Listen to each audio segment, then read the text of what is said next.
Let's start with our CSS part. CSS part I will be dividing into 4 sections. First, basic, which are required to do the CSS styling. Basic stylings we are going to do.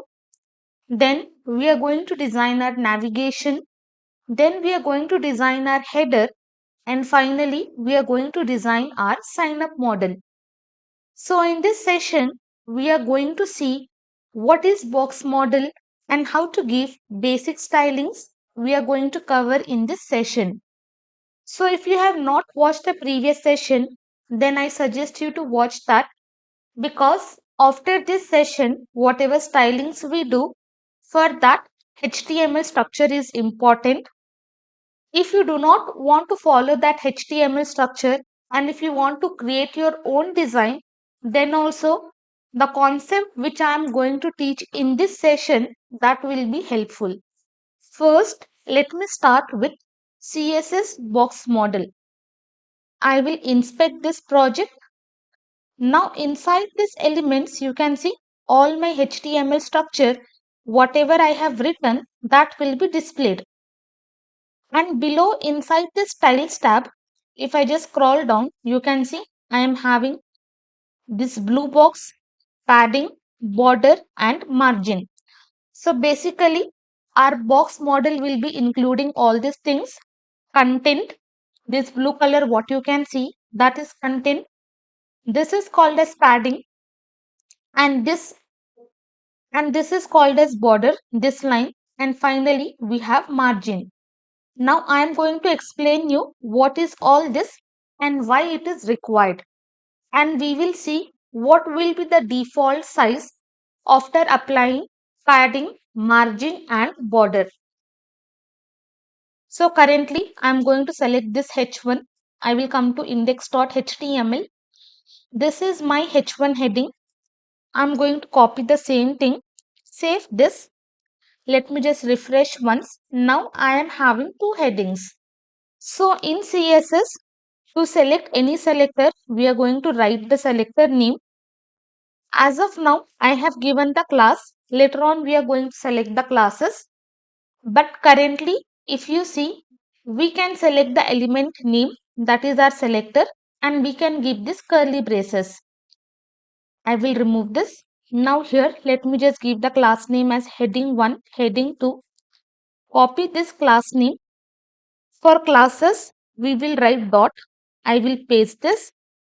Again below this dot, and here I am just going to change to heading 2. First, only for basic understanding, I am going to give background color aqua, and for this second heading, let me just write here yellow. Background color to be yellow. Save this. Now for both these headings, you can see I am having background color, and if you notice here, it is covering complete 100% of the width, because headings are block level elements. When I tell block level elements, those block level elements will be covering complete 100% of the width. Now for this, in my box model, if you see here, we are having content. The content is nothing but the data which is displayed inside H1 heading, the cuisine time. This is the blue part. Now let me just come to that heading. I will show you in better way. To select that particular heading, we will click on this icon and we will just select this one.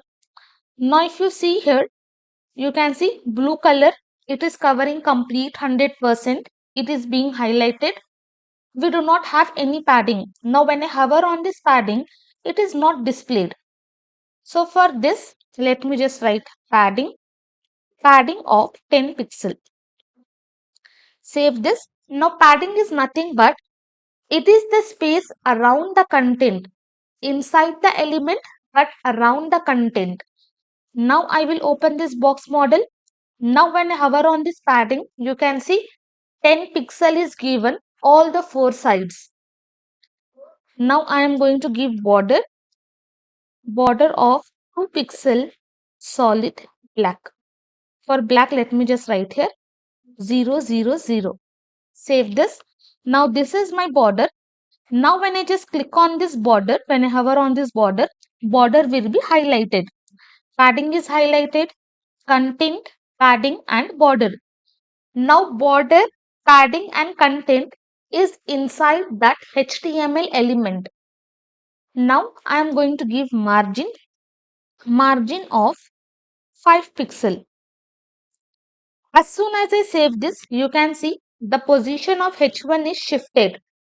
Margin is nothing but giving the space outside the element. Padding is giving the space inside the element, that will be invisible part. Border is we are giving border around the element, and margin is giving space outside the element. So now when I just open this one, now when I hover on this margin, you can see margin is given outside the border. So this is what our box model represent. We have content, we have padding, we have border, and finally we have margin. Now let's talk about this total width and total height. Now for this entire content, width is given and also height is given. For better understanding, I will be giving the width as, let me just write 100 pixel width, and I will be giving the height as 400 pixel. And let me just give here 200, and width I will give 200. Both I will be giving 200.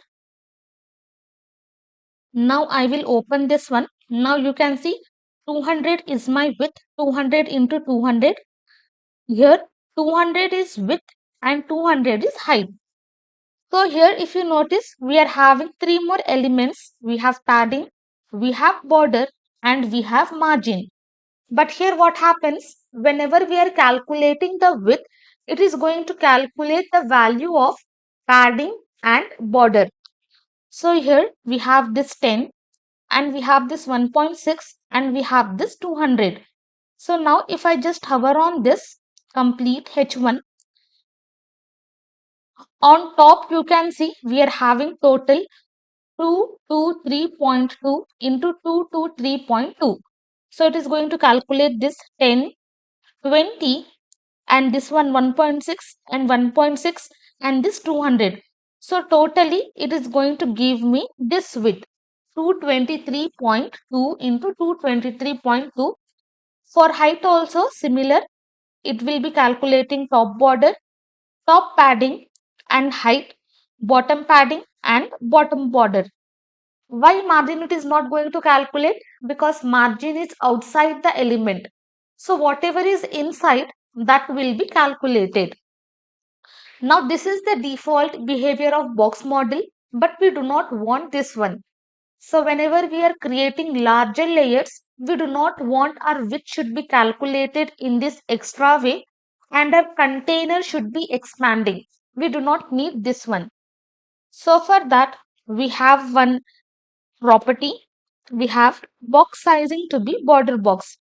By default, it will be content box. Now you can see the width is reduced. Now if I open and now if I hover on this H1, you can see I am having 200 into 200.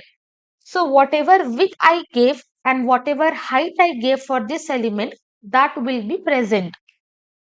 And now you can see accordingly the content size will be reduced. Padding, border, everything will be covered inside this width itself. So this is how box sizing is very important to cut that default behavior.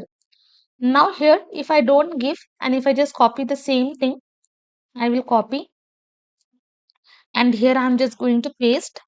Now if I save, you can see the size is increased. Because of this box sizing, inside this width itself, this margin and padding is calculated. But here if you notice, this padding, border, everything is calculated inside that. And so that is the reason our container size is increased. By default, box sizing value, let me show you. Box sizing will be content box. I will save this. I will be having the same result. So now what happens? Let me close this now.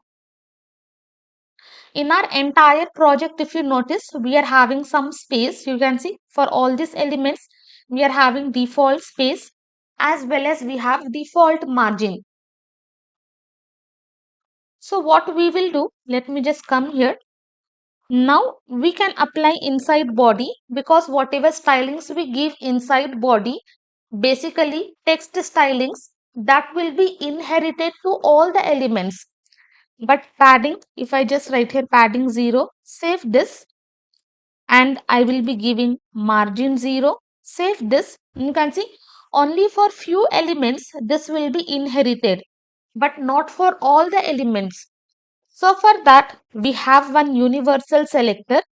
We just write here star. Inside this I will copy, and here I am going to paste. As soon as I save this, you can see for all the elements padding will be 0 as well as margin will be 0. Whatever default padding and margin we got, that we have mentioned as 0. But easily we can override this one. And for all the elements, I do not want to give any extra width. So I will be giving box sizing to be border box. So this is very important, because whatever width, padding and border is there, that should be inside that container itself. So I hope you understood this, how to give padding, why we are using this box sizing to be border box, and why should we set this padding to be 0 as well as margin to be 0. Now I am going to remove all these things, save this, and also from here I am going to remove this H1. I will keep only one H1 and I will remove one. Save this. Now we are back to our default stylings. We have just set padding 0, margin 0, and box sizing to be border box, because this is the default setting used in every project and used by every developer. So once you are comfortable with this, next let's start with how to set default font size to 10 pixel, how to set default font family, and how to give basic default settings.